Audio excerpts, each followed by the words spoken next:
Cornelia Homme, c'est quelqu'un de avant-dernier solide. combat beaucoup de plus ce petite, FFA Challenge première édition. On remonte elle est dans petite, la catégorie Cornelia Holm. poids Elle a de l'expérience, 77 mais derrière kilos. Senna, Et nous accueillons ça paraît David solide. Elle s'entraîne avec des Karp. strikers comme Germaine Dorandami. À voir. On C'est- attend de la découvrir. C'est exactement ça. C'est qu'on a d'un côté une combattante expérimentée, très forte, qui avait même battu en amateur Manon Fiorot à la décision lors des IMAF 2017, mais qui s'était ensuite inclinée face à Manon lors de la The Fighter saison 2. Manon a bien rétabli les choses. Exactement. Violemment. Mais c'est pour donner un peu le niveau de Cornelia. Mais bon, positif au Covid. Et puis elle avait gagné face à Morgane Ribou en plus. Ouais, c'est ça. Donc Morgane Ribou, c'est aussi un calibre international, mondial en judo. Donc potentiellement elle avait ses chances face à Rizlen. Mais selon moi, Cornelia est beaucoup plus maigre que Rizlen. Rizlen est plus forte, plus solide. Donc je pense que Rizlen l'aurait emporté au physique. En tout cas, c'est ça. Et dans les deux cas, Rizlen, c'est un challenge pour elle. Dans les deux cas, à 61 kg, c'était une fille d'expérience. Et dans le cas des 66 kg, elle affronte cette fois-ci une fille qui physiquement sera plus du forte. même gabarit peut-être. Ouais, peut-être même plus forte, plus imposante. Et comme tu le dis, qui a des sparring partenaires solides. Et puis les Hollandaises, elles sont quand même assez réputées pour être très dures au mal. Et puis toi qui es une fille et qui évolue dans le MMA, est-ce que c'est pas compliqué d'avoir des sparring féminins? Ah si, c'est très compliqué. On en a peu et quand on en a, on en prend soin. Ouais. Parce que c'est bien de s'entraîner avec les hommes, mais c'est toujours un peu biaisé, ce n'est jamais totalement réaliste. Soit ils y vont trop fort et ce n'est pas réaliste avec ce qu'on trouve nous en combat, soit vous y allez trop gentil, vous êtes trop gentleman et ce n'est pas non plus réaliste. Donc c'est toujours un peu biaisé, mais c'est une belle expérience. Pour ma part, j'ai Antoine Idrio qui est un combattant super et qui m'offre du change et c'est très intéressant. Mais en tout cas, Germaine Dorandami, c'est un calibre d'un autre niveau et Senna a l'habitude de tourner avec elle, donc a priori, elle pourrait être solide. Ouais, ça va être une belle opposition. En attendant cette opposition, on a le dernier combat masculin, donc Najid vs Karp. Et Karp vient de faire son entrée dans la cage. Donc lui, il a un total de 6 combats en MMA, 3 victoires, 3 défaites. Donc son dernier combat remonte de février 2020, donc il y a un peu moins d'un an. Enfin un peu plus d'un an, pardon. Et il s'était incliné face à Christian Draxler, comme le joueur de foot, au premier round par soumission. Alors David Karp, il a été champion de France en pancrace 2 années de suite, 2018-2019. Et il a également été champion de France de lutte contact.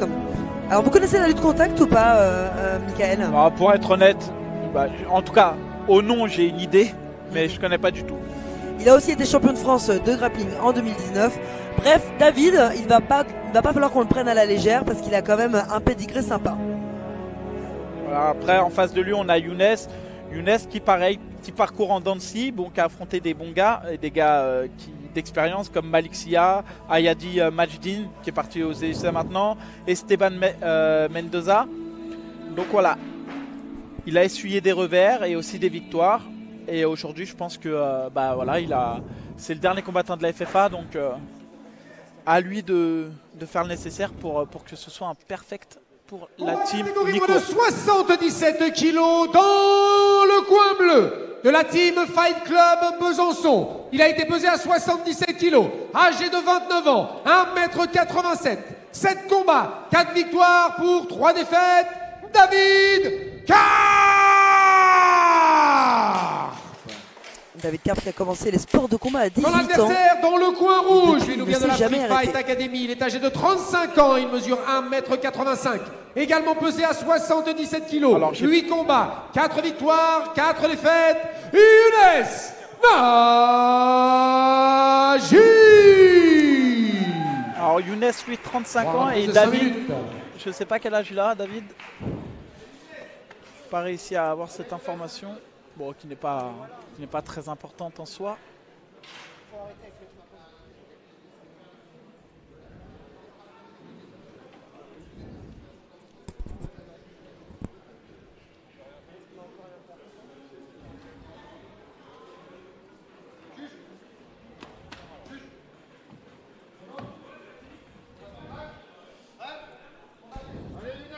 C'est parti pour ce Common Event. Oh là, ça commence fort avec un gros low kick venant de loin. Téléphoné. Là, il a été pris par les émotions avec son coup de pied volé. Superbe, il se rattrape bien. C'est bien Younes. fait, mais il ne lâche rien car il a l'air de vraiment pas vouloir lâcher sa guillotine coûte que coûte. Ouais, mais là c'est mal engagé parce qu'il est, Ouais, la il est en tête, side control. c'est ça, la tête est opposée aux jambes, c'est toujours ce qu'on dit. Najid a eu le bon réflexe. En tout cas, le combat a démarré très fort. Mais il lâche pas sa guillotine. David veut vraiment pas lâcher sa guillotine. Et il semble être assez puissant. C'est bon. Il ne risque rien d'un point de vue du point de vue de la soumission. Il prend la montée. Je suis pas sûr que ce soit la meilleure chose à faire. Non, parce Quand qu'il la peut être tête est asphyxié prise, un peu, ouais. quand la tête est prise comme ça, je suis vraiment pas sûr que ce soit la meilleure chose à faire. Peut-être pour non, il est pas loqué, hein, remarque. Il est pas loqué, mais il peut peut-être se faire retourner bêtement comme ça. Ah oui. Oui. Ouais, Bonne idée. Regardez, il a essayé. Hein. Puis David, il a une bonne guillotine. C'est vraiment pas la bonne solution ce qu'a fait Younes. Il aurait pu très bien rester en side control et gérer son combat. Ouais, il faut qu'il fasse attention, Najid. Parce que là maintenant la guillotine elle est tout autre. Il faut surtout pas qu'il se laisse condamner sa jambe. On le voit. David essaie d'aller récupérer la jambe de Younes. Elle peut durer longtemps cette phase. Bon, là il semble définitivement sorti. Il faut surtout pas qu'il essaye de reprendre la montée.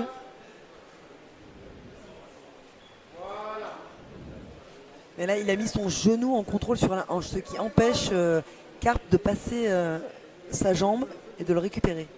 Ouais, c'est ça, c'est exactement ça. Après Karp, je comprends pas pourquoi il s'obstine. Ouais, voilà, c'est mieux de travailler en essayant de récupérer dans la garde ou dans de la demi. Là, il est en demi, ouais. Ouais, c'est très bien ce qu'il fait, parce que là, il le garde très fort. Du coup, l'arbitre va relever.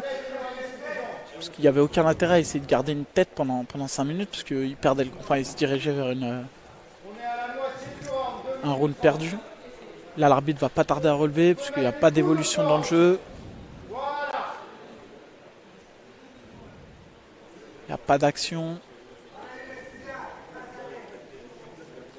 Je pense que l'arbitre ne devrait pas attendre trop longtemps pour demander de l'action aux combattants.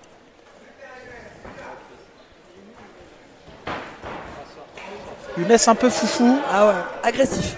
Agressif, ouais, mais son agressivité, ouais, c'est ça. Et les crochets qui sont passés très vite. Ouais, ça paye, ça va payer, je pense. Si il gère bien ses efforts, il reste 1 minute 45. Il y a moyen qu'il... Ouais, c'est super. Il passe le bras, il faut qu'il continue son travail de grand handpan. La pression sur le dos. Ouais, ça va être compliqué, ouais, ça va être très compliqué. Les frappes sont lourdes. Les frappes sont lourdes. Ouais, c'est très bien. Il faut qu'il enchaîne. C'est là qu'on voit un petit peu le manque d'expérience de certains combattants. C'est d'essayer d'enchaîner le grand handpan en fait pour mettre pression sur l'arbitre et de regarder l'arbitre pour limite l'inciter à arrêter le combat. Ça marche très bien. Et c'est un peu... c'est avec l'expérience qu'on acquiert ce genre de choses, mais ça marche. Il y a le Juji qui se dessine. Ouais, beaucoup de mal à sortir de cette montée. Ouais, ça va être David compliqué. Karp. Puis les frappes là, elles commencent à être lourdes. Eh oui, c'est beaucoup trop de frappes qui passent. Là, on entre dans la dernière minute du round. Alors, il tente de le renverser avec ses jambes. Younes est donc rabaissé. Ouais. Il est plus près du corps pour éviter de se faire contrer par ses jambes. On entend le coin de Younes dire coude. Il cherche peut-être l'ouverture, la coupure, je sais pas. Il va créer l'ouverture, ouais.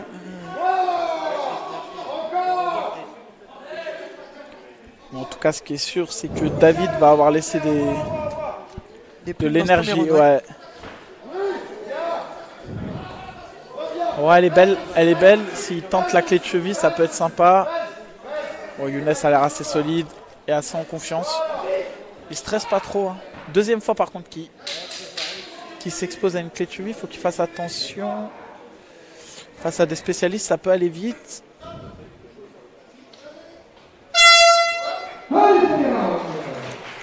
Ça a été un round extrêmement difficile pour David Karp. Ouais.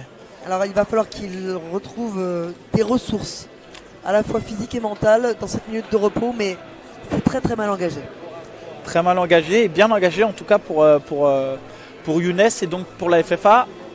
Ils vont faire un perfect, ce qui est assez rare quand on a 6 combattants engagés sur la même carte. Franchement, c'est de l'ordre de l'exploit. Ils sont arrivés bien préparés, avec des oppositions bien choisies. Bravo à Mathieu pour son travail.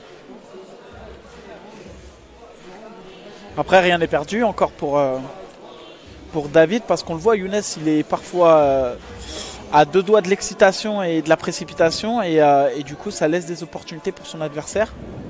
Donc attention.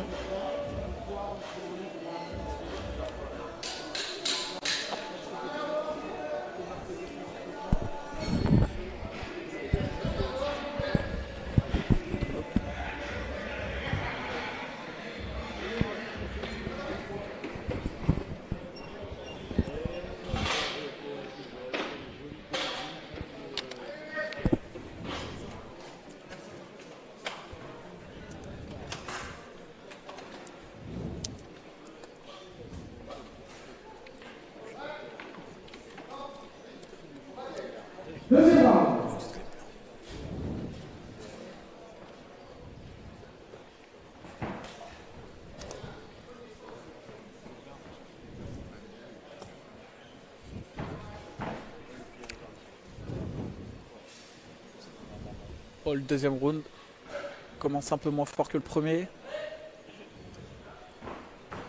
Ouais, c'est pas mal. Younes, il aime bien hein, les coups de pied aériens, on le sent. Son passé de taekwondo est là, ancré dans son ADN.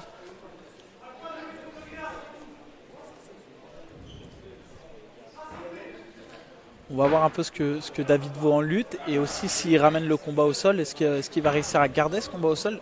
Qu'est-ce que vaut Younes au sol, au dos?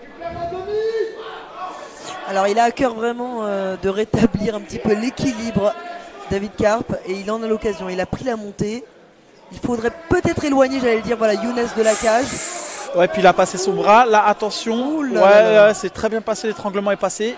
Ça va être difficile pour Younes de sortir de là. Là, ça va être très difficile pour Younes de sortir de là. Ce serait une magnifique success story pour David Karp, vraiment. Ouais, mais c'est un beau travail que fait Younes là. Les 2 mains sur le bras pour éviter qu'il serre.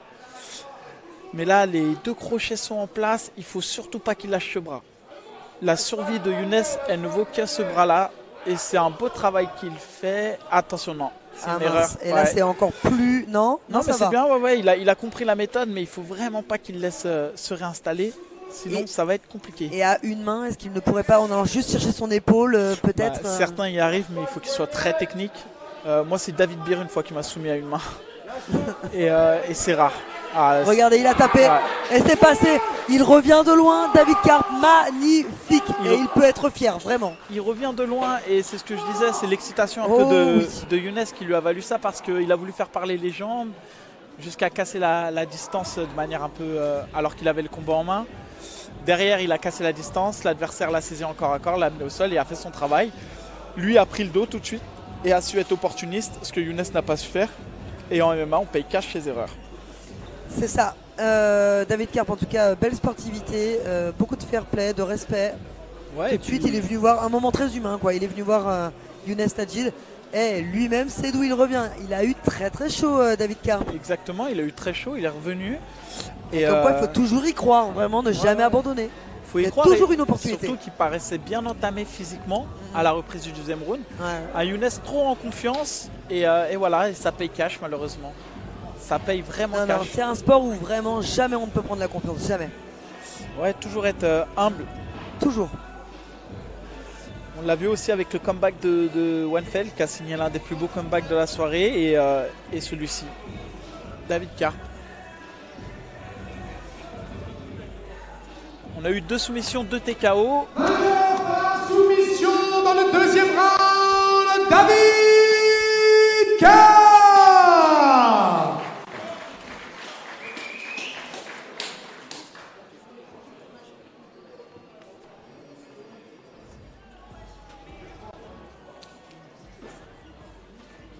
Bonsoir David, Félicitations pour cette 5e victoire en MMA. Alors tout d'abord, avez-vous respecté votre game plan? Pas tellement. Je voulais jouer le pied-point avec lui, mais il garde trop bien la distance. Mais il m'a emmené dans mon domaine, du coup. C'était un avantage pour moi. Êtes-vous ravi de participer au FFA Challenge, première édition? Oui, je suis super content.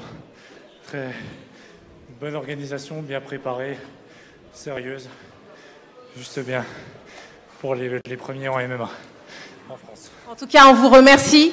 Félicitations encore. On l'applaudit, s'il vous plaît.